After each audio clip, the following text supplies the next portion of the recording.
Husi bulan Janeiro tomayo tinang ne tu dados estatística forensik mortuário e Hospital Nacional Guido Valadares registra caso mate hamutu coranulo resingualo.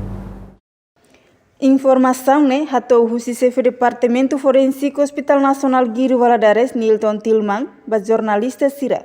E Hospital Nacional Guido Valadares, quarta-feira, lorong hitu fulan junho tinan rehurua ronolo resintolo. Pode ser a roto.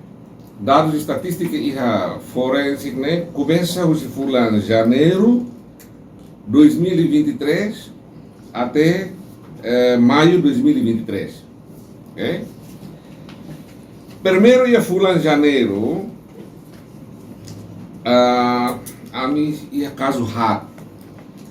Dalam rumah tambah janeiro ma lá do movimento tam feriado barak, be caso hat itu sudah diituang. Hat quer dizer mate utona lá morri dia para nela hat mate utona.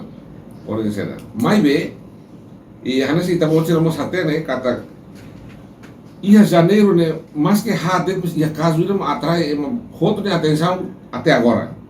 Caso homicídio Elemloi.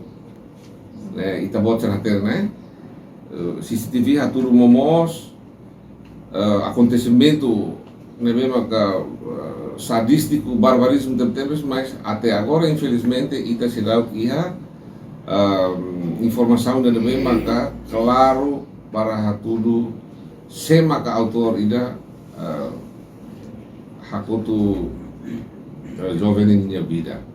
Mas bem, ita fia ita minha autoridade investigação lá ela ita fia kata que a lorne se descobre caso né. Portanto, a fulana né homicídio maka caso né e suicídio em rua.